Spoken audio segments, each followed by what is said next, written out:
Chapter 14. Now a certain one was feeble, Lazarus away from Bethany, the town of Mary and her sister Martha. Now it was that Mary of Bethany, who anointed the Lord with perfumed oil, and wiped his feet dry with her hair, whose brother Lazarus was feeble. Therefore his sisters sent unto him, saying, Lord, behold, he whom you love is feeble. Now Jesus heard.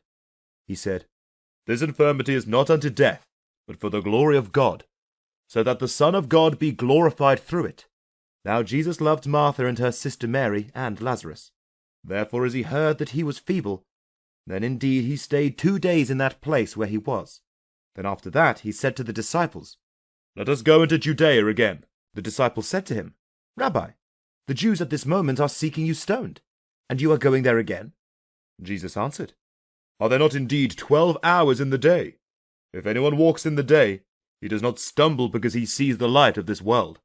Now if anyone walks in the night, he stumbles because there is no light being in him.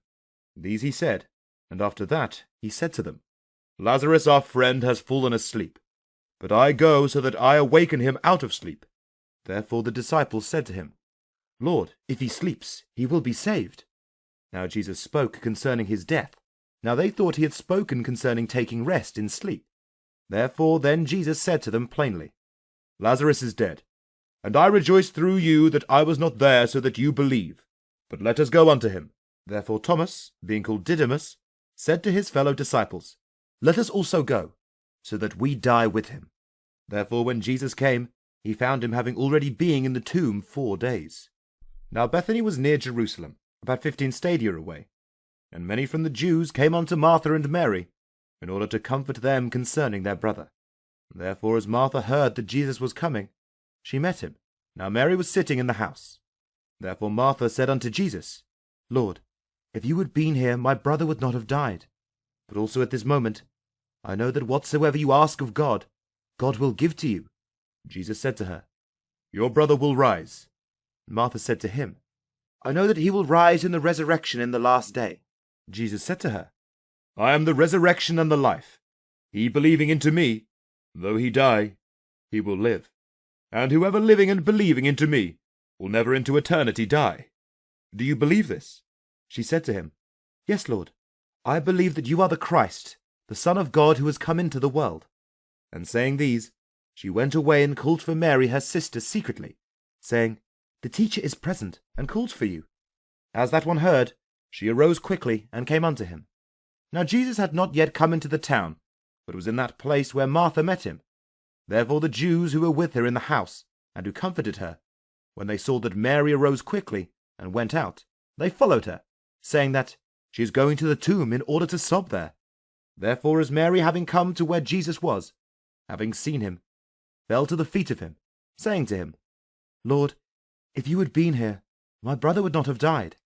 Therefore as Jesus saw her sobbing, and those Jews who came together with her sobbing, he groaned in the spirit, and troubled himself, and said, Where have you laid him? They said to him, Lord, come and see.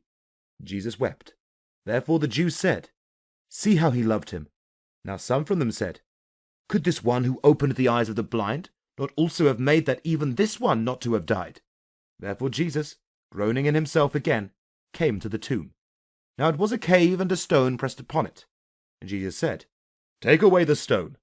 Martha, the sister of him who died, said to him, Lord, by this time he stinks, for indeed it is the 4th day. Jesus said to her, Did I not say to you that if you have believed, you would gaze upon the glory of God? Therefore they took away the stone from where the dead was laid. Now Jesus lifted up his eyes and said, Father, I gratefully give thanks to you, because you heard me. Now I know that you always hear me, but because of the crowd who stand by, I say so that they believe that you have sent me. And having said these, he cried out with a loud voice, Lazarus, come here, outside. And he who had died came out, bound foot and hand with wrappings, and his face was bound around with a facecloth. Jesus said to them, Loosen him, and let him go. Therefore many from the Jews who came unto Mary, and had seen what Jesus did, believed into him. Now some from them went away unto the Pharisees, and told them what Jesus had done. Therefore the chief priests and the Pharisees, having gathered together a Sanhedrin, and said, What can we do? because this man does many supernatural signs. If we let him alone this way, all will believe into him, and the Romans will come and take us away, both our place and our nation." Now a certain one from them, Caiaphas, being the high priest of that same year, said to them, "You do not know anything at all, nor reason that it is better for us that one man should die for the people, and not the whole nation perish." Now this he spoke not from himself, but he being high priest that same year, he prophesied that Jesus should die for the nation, and not for the nation only, but also that the children of God who were scattered abroad, bring them together into one. Therefore away from that same day they took counsel together, in order to kill him.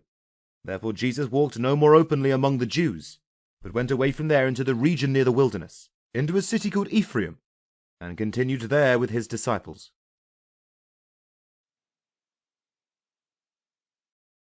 Don't forget to subscribe.